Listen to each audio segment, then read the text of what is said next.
Om Namo Bhagavate Vasudevaya.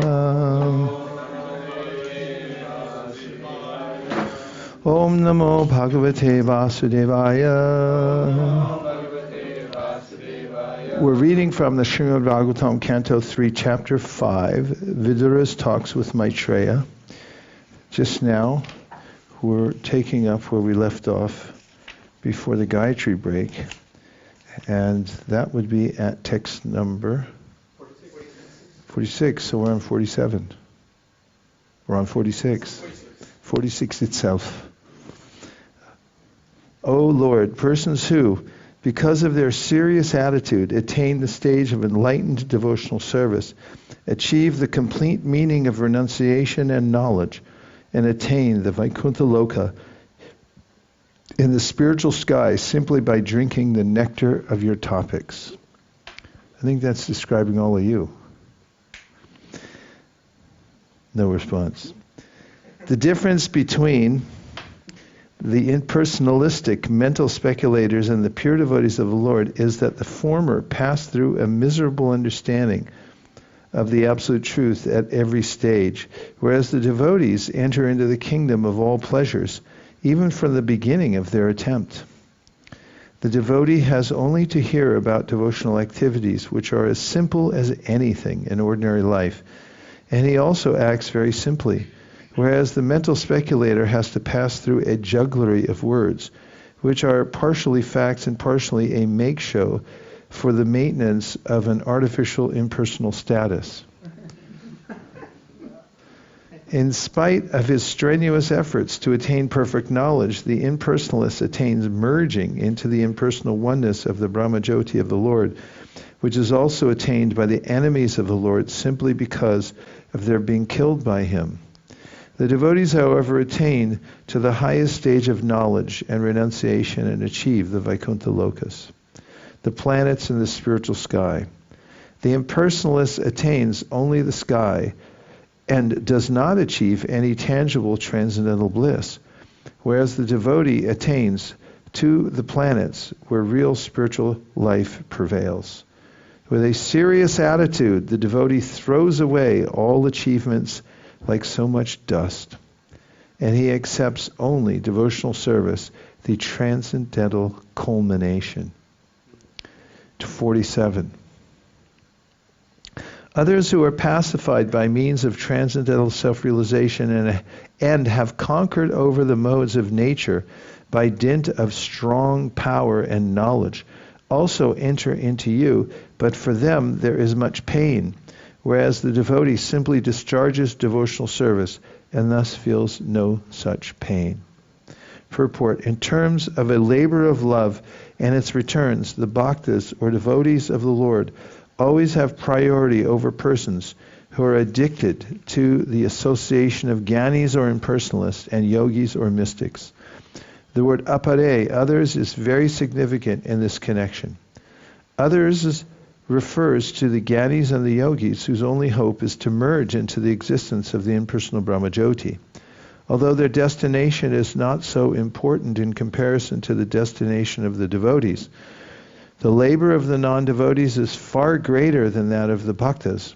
One may suggest that there is sufficient labor for the devotees also in the matter of discharging devotional service, but that labor is compensated by the enchantment of transcendental pleasure.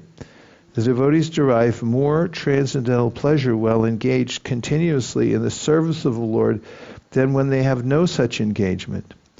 In the family combination of a man and a woman, there is much labor and responsibility for both of them, yet when they are single, they feel more trouble for want of their united activities.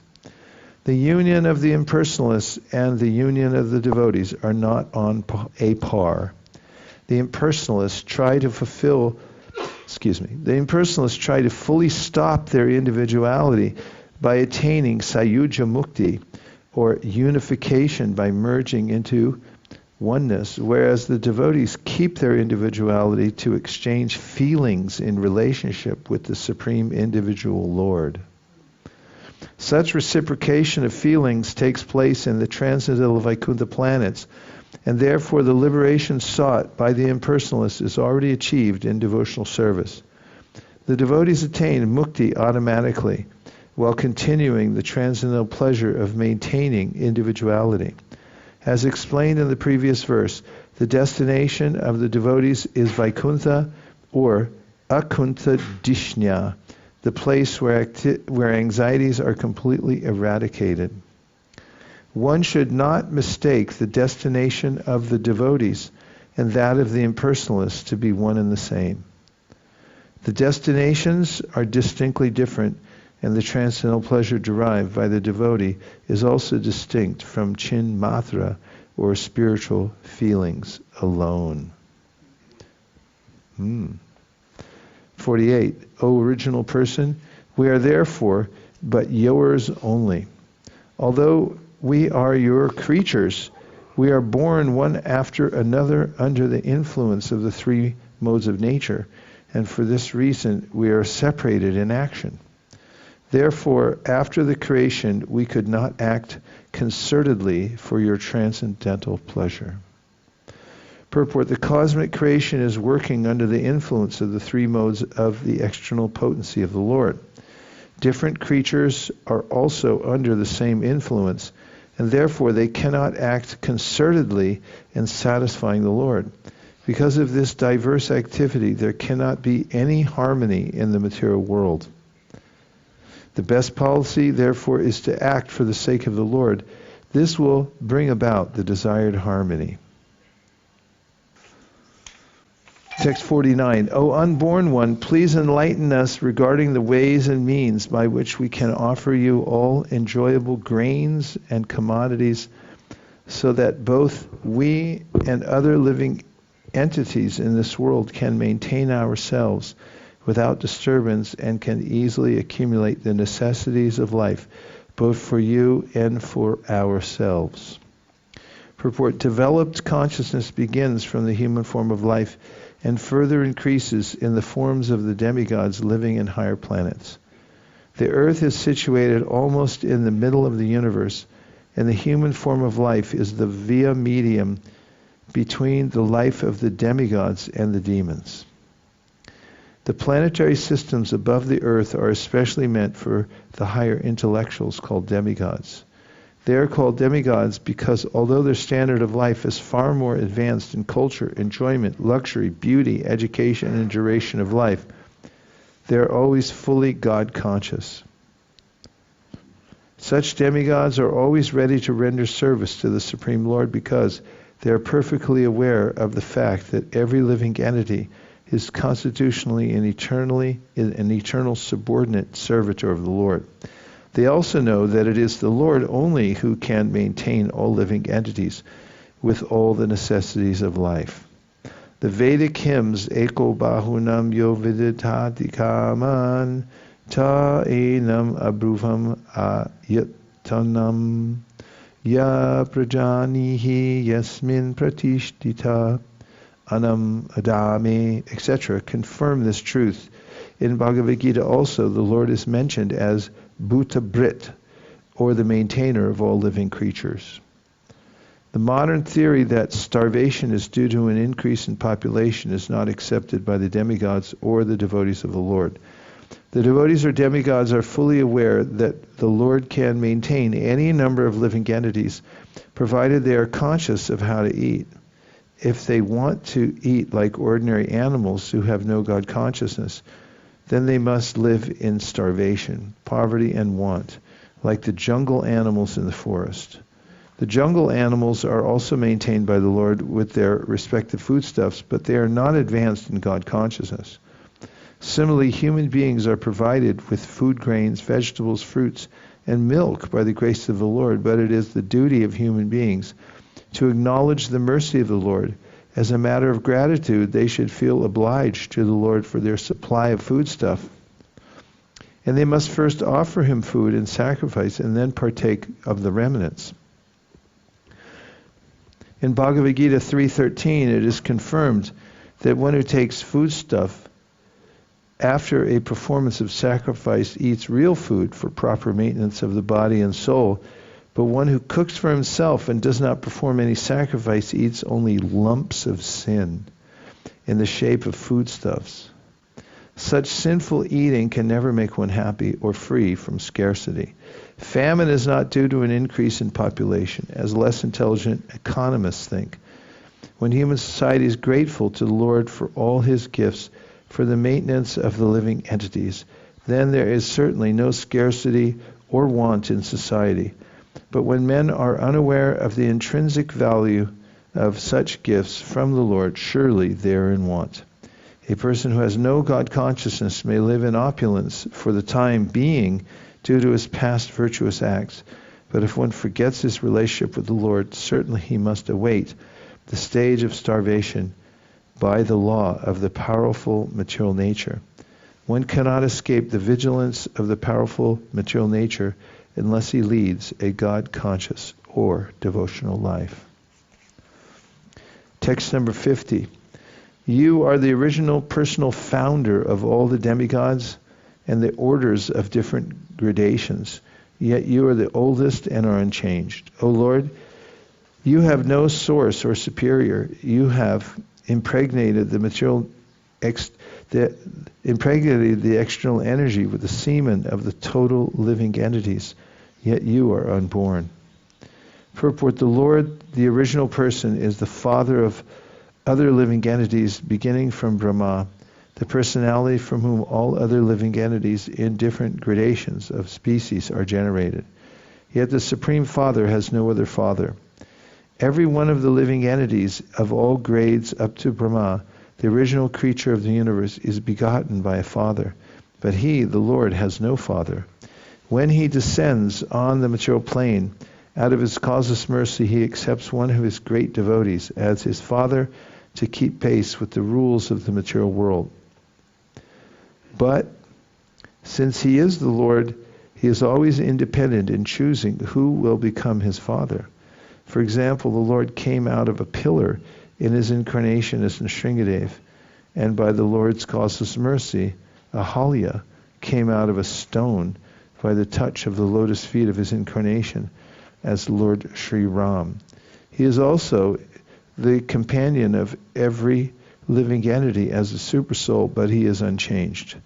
The living entity changes his body in the material world, but even when the Lord is in the material world, he is ever unchanged.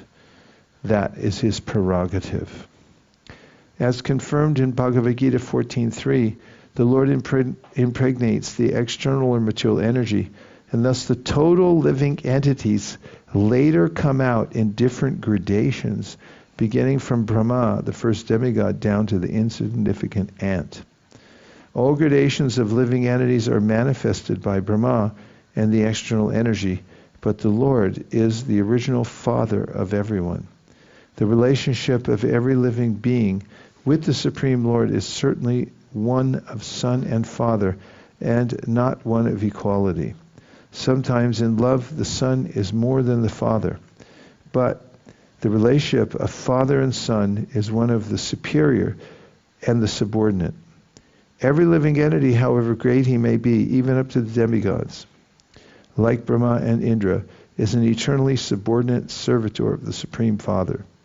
The Mahatattva principle is the generating source of all the modes of material nature, and the living entities take birth in the material world in bodies supplied by the mother material nature in terms of their previous work. The body is a gift of material nature, but the soul is originally part and parcel of the Supreme Lord.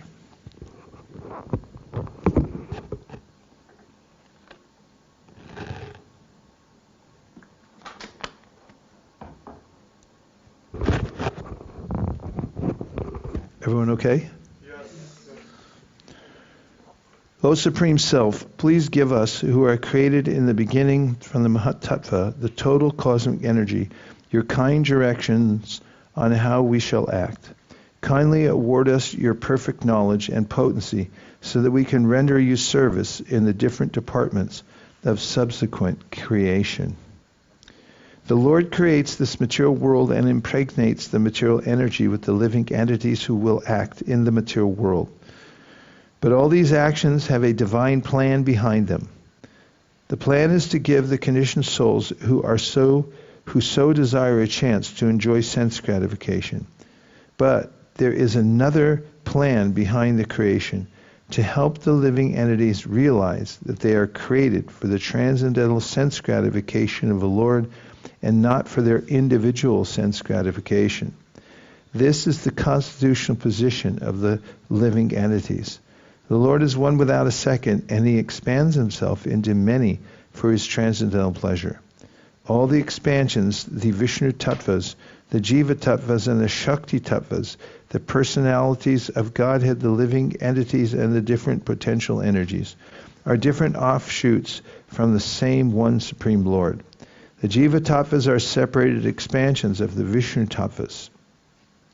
And although there are potential differences between them, they are all meant for the transcendental sense gratification of the Supreme Lord.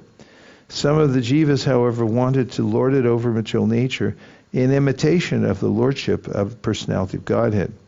Regarding when and why such propensities overcame the pure living entities, it can only be explained that the Jiva Tattvas have infinitesimal independence, and that due to misuse of this independence, some of the living entities have become implicated in the conditions of cosmic creation and are therefore called Nitya-Baddhas, or eternally conditioned souls.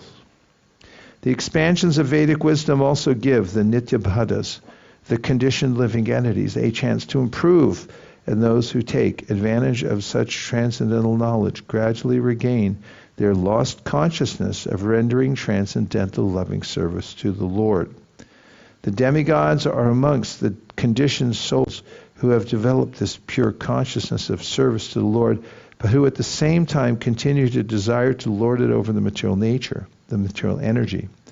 Such mixed consciousness puts a conditioned soul in the position of managing the affairs of this creation.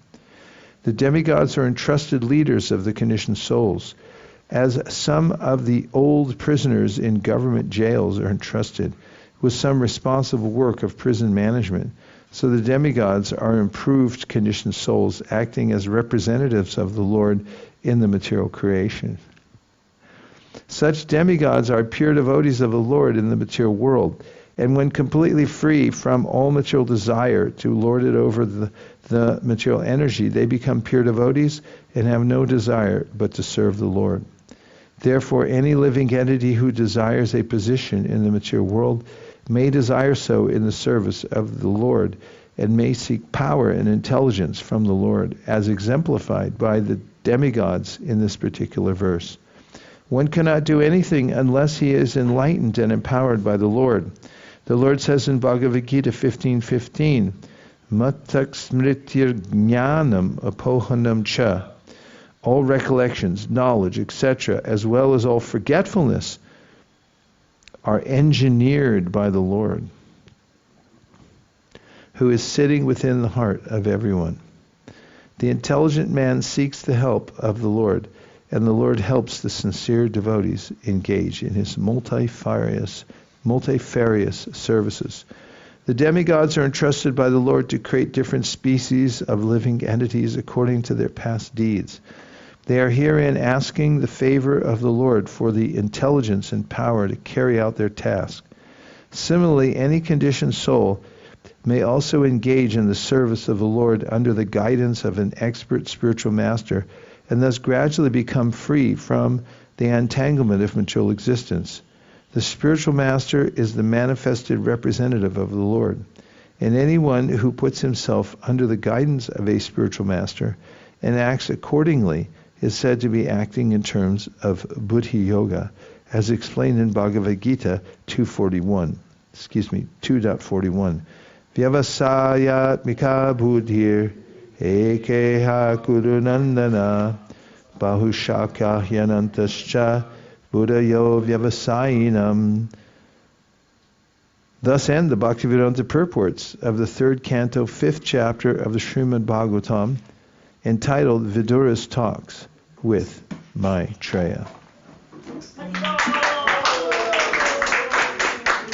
Bravo. Bravissimo. Sadhu, sadhu.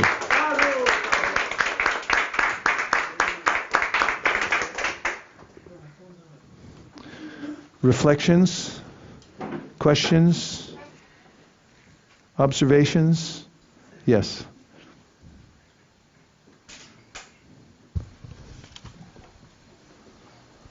Mukharavinda. Maharaj, the last few prayers were like such a aha moment, like really just reading them, going through is like, oh, amazing. The prayers that they did is so deep, so relevant, and we can relate with. And Prabhupada's purport on top of that, especially the last purport, he's trying to say about how a conditioned soul, he's bringing that, like, what is the purpose of this creation? What is the purpose, and how to take the benefit of this. He's clarifying all that thing one after another. So that was amazing to go through these purports and this prayer section especially. And one of the things that I like in the, like yesterday we were discussing, right, like when the Maitreya was, Vidura, there was one section came like Vidura was so much touched that Lord left for him instruction. I just remembered him at the time. Last yesterday I think we had some section that. So today also we found that one of the translation is, that in 21st verse where Maitreya says to Vidura that your good self is one of the eternal associates of the Supreme Personality of Godhead, for whose sake the Lord, while going back to his abode, left instruction with me. So I think here he's telling that directly that he left instruction. I don't know, yesterday we had some missing link. We were thinking that. Just goes to show, if you keep reading, you never close the gaps. Nice. Yeah. The Lord remembered him and said, pass this on to Vidura. Yes. You're right in this one. Nicely done. Mahendra Prabhu. I like how Prabhupada compared the position of demigods to old prisoners. Yeah. Who are it puts it all entrusted in a different perspective, doesn't it? Yes. And especially that if you have this mixed desires of pure devotional service with desire to control, you'll end up in management. Yeah. So we have to be careful. Yeah. And the other point was it was a theme of these prayers that they emphasize hearing about Krishna.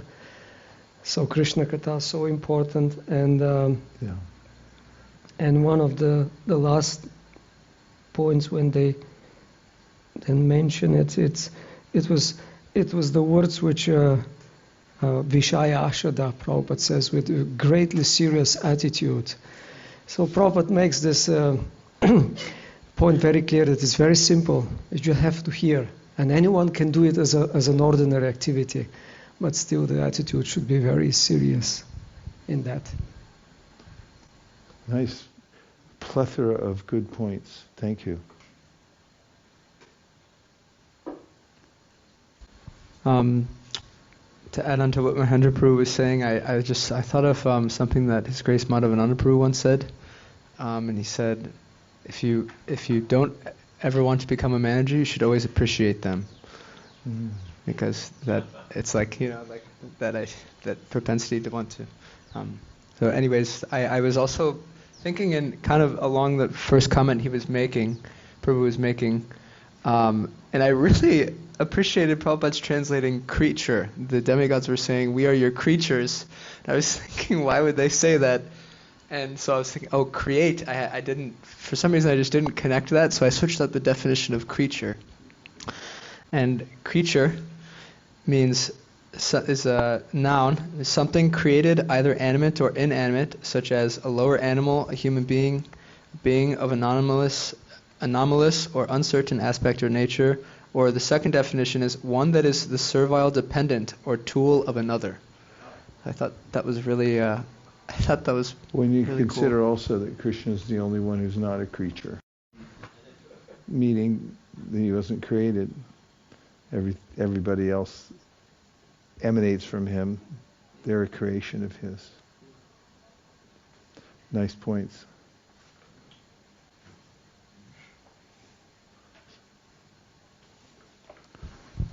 I was appreciating how the demigods, Prabhupada said that it's valuable to hear from the demigods because they're trusted administrators, and so there was one or two prayers where they were saying how exalted devotional service is and how much difficulty and trouble impersonal speculation is by contrast, and it was just reminding me of the prayers that they offered to Krishna in the womb in the 10th canto, and it was just feeling this sense of almost like a theme or a pattern of realization from the demigods that they're able to see, living entities in the middle planetary systems taking up different processes, and they have this much more mature understanding of bhakti is great because, here's what it's going to do for them, and aravindaksha, those who take up impersonal, just so much trouble. For what? It's because they've said it twice now in 2 different cantos, so I thought that was interesting.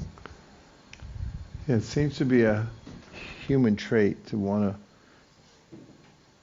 make things more complicated than they need be. And it's one of the recurrent themes here, is probably pointing out ordinary people, anybody, if they just hear Krishna Katha, they're way better than all these other fancy pantses who are doing all kinds of extra stuff to try to liberate themselves. Radha Kripa Prabhu. Hare Krishna Maharaj. I really like this, last when we read about there is a one plan which we have for the material creation for living entity to enjoy, but there's an underlying plan. I mean, who would have thought about there's a separate plan behind that, the plan, and that Lord is the enjoyer and we need to serve him. So this is I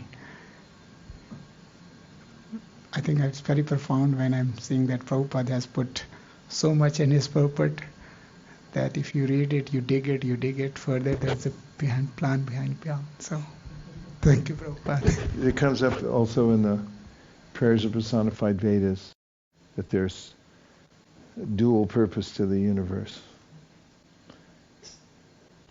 I've always been... Yes, go ahead. Yeah, your turn. I was going to say in the 5th canto, Lord Sankarshan, realizing that he's given an abundance of opportunities for the souls to utilize their time in the universe for the highest cause of going back to Godhead. And they've, for the most part, 99.999% have ignored it. He becomes a little annoyed. And that when anger arises, that's when the Rudras emanate from his forehead. And they start their dance to burn down the material world. Okay, let's try it again next time. So it's helpful to remember that the Lord appreciates it when we take advantage of the opportunities that he gives. You just imagine when you're trying to help somebody and then they don't take advantage of it. And when they do take advantage of it, then even if they do it imperfectly, you're so appreciative that somebody recognized your goodwill, that you've extended yourself to them, that your goodwill increases towards them. 1, 2. We were hearing about the glories of Krishna Katha and how simply by hearing about Krishna one can attain all perfection. And I just wanted to hear, in relation to this verse in the Katha Upanishad 1-23, it describes that Nayam atma pravachanena labhyo namedia na bahuna shrutena yami vaisha vrunutetena labhyastasyasya atma vrunutate tunum swam.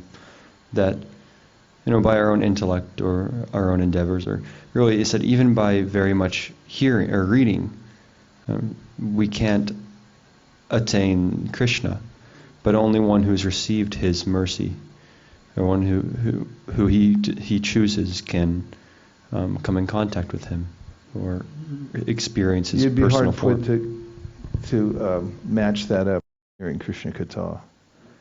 Because it go that long list, pravashanena labhyona medaya bahuna shutena. The context of that is people are trying by their own endeavor, and what they're hearing is not in that list Krishna Katha, but it's speculative knowledge is the idea. And they're pontificating, they're listening to all these conferences they're going to, self-help, scientific, don't die, blah, blah, blah. And then, okay, let's go. Somebody else, I got a bell around here. That should be illegal. I've looked into that, and the context you'll find for that verse, they don't relate to don't hear too much Krishna Katha. You won't find that. At least I haven't found it. That's it's categorically different idea. We were just speaking about how much the Lord appreciates when we take to Krishna consciousness, and I was just reminded of this section from the NOD, where one of the qualities of Krishna which is given is gratitude. And then Prabhupada gives the example of Devaki saying, "Hey Govinda," and then paragraph after that he mentions the holy name. And he says, anyone who's constantly chanting this mantra, it's very difficult for the Lord. It's impossible for the Lord to forget such a person who regularly calls upon the Lord's names. That's so nice. What a nice citation. If anybody on the outside is ready, we have Hala Yuddha Kripa, and then you can go next. Hare Krishna. Speaking on the point of the sweetness of Krishna Katha, I was reminded of the verse Nivartatershe Upagiyamanad. And a specific part of the translation I wanted to bring out is, descriptions of the Lord are the right medicine for the conditioned soul undergoing repeated birth and death. Therefore, who will cease hearing such glorification of the Lord except a butcher or one who is killing his own self? Tejas and I were speaking about this verse recently, and we had a funny realization. Usually, when something is sweet, you need a medicine to counteract it. But Krishna Katha is the only sweet thing, which is the medicine in itself. So why not just engage fully in that? Even if you're diabetic or pre-diabetic, you can still take it. It won't affect you. Anybody outside before Mahendra goes? Hare Krishna Guru Maharaj. I was wondering how this start. On one side, we are learning that the God is complete and the God is creating universes and maintains the universes. On the other hand, we do see starvation, famine, and all those things. But today, in 46, Prabhupada has given very nice explanation, how to eat the food and how we should be conscious of the God, how we are getting everything. And without gratitude, if we eat like jungle animals, then there will be a starvation. So those points really helped me to understand those concepts. Yeah, that's helpful. One of the biggest advocates for overcoming climate change nowadays started as a cattle rancher, and now he's a consummate advocate for plant-based diet. And he also points out in his research, he has some academic knowledge also about how if America, which is the biggest contributor to climate change, according to their research in the world, just changed their diet from eating beef to simpler forms of diet, not even plant-based, but if they just went to chicken or something like that, then how much of a difference it would make. So empirically it's also noticed. It's just people are so attached to what they're doing for some odd reason that they don't want to hear that so much. But that's the cause. If people have a demoniac lifestyle, then it causes harm to the environment, and when there's an artificial way of living, then there's disturbances in the natural course. and the ways that nature provides so much. I always noticed just in our backyard, we just have a few fruit trees and a few planter beds for vegetables. And with minimal effort, there's so much that we can't consume it all. It's just a couple of trees.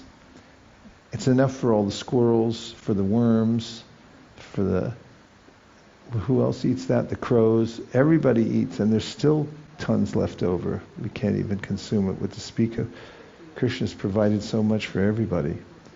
But then people want to make money, so they do monoculture, cut down trees to satisfy people's desire for palm oil and for beef and so forth, and it wrecks the natural course of the ecology.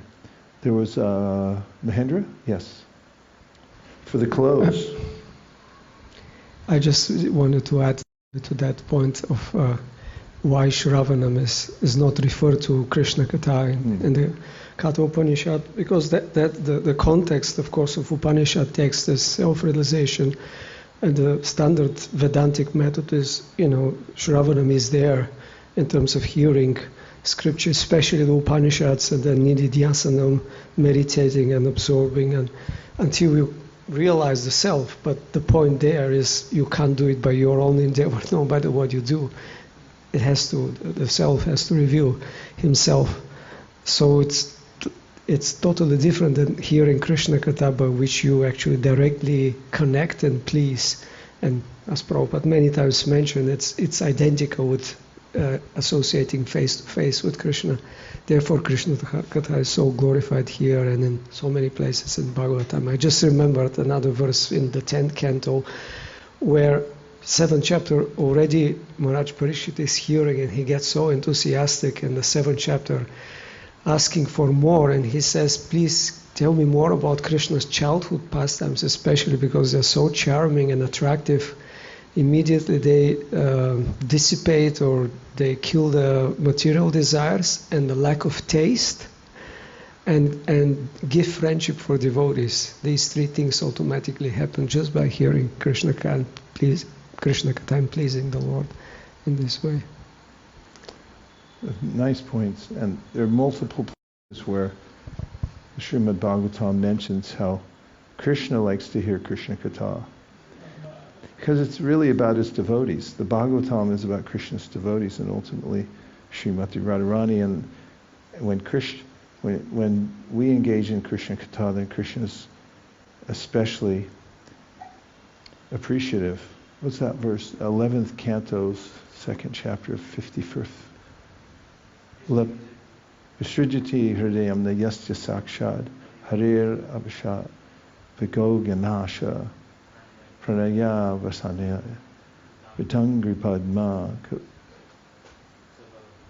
sabhavati bhagavatam pradana ukta Vishrujati hridayam na yasya sakshad harir abhashat abhito vyoganasha pranaya rasanaya vitangri padma Sabhavati Bhagavata Pradana Ukta. That's the section of the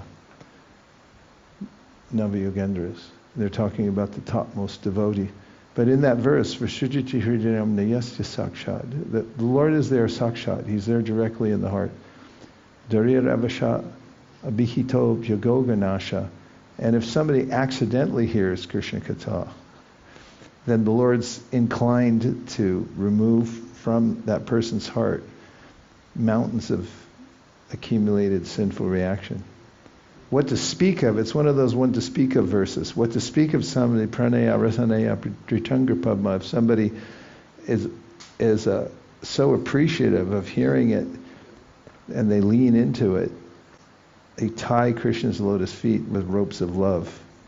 But the point of that verse is Krishna likes to hear Krishna Katha. And if somebody accidentally does it, then what to speak of? This is really the close now. There's this verse in the 11th canto that says, Yata yatatma parimrijate so punyagata shravanabhidanai Tato tato pashrati vastu shukshman chakshuyata avanjana samprayuktam, which, speaking about to the degree one offers themselves to this process of matpunyagata shavanabhidanai, in proportion to that, Krishna reveals his subtle form. Just as one applies a medicinal medicine to the eye, one gradually recovers their ability to see. Wow. Fantastic. Dear Srila Prabhupada, dear Shri Chaitanya Mahaprabhu, Shri Shri Panchatattva, Shri Shri Krishna Balaram, Shri Shri Gaurnitai, if you so desire, please allow us to go on hearing Srimad Bhagavatam without any interruptions. And please let us distribute it to everybody on the planet.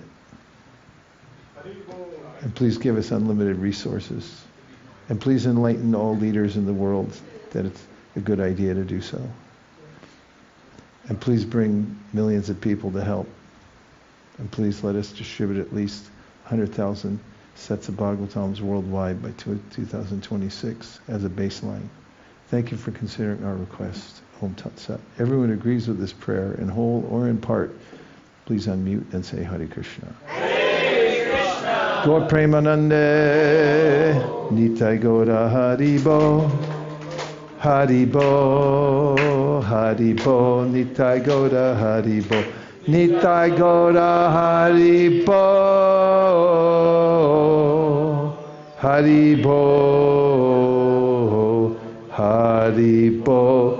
Nitai Gaura Haribo. Vanchakalpavishcha kripasnave vachapatitanam pavanebhyo vaishnavebhyo namo namaha anantakoti vaishnaviki jai. We'll see everybody back here at 4 p.m. India time. Krishna willing.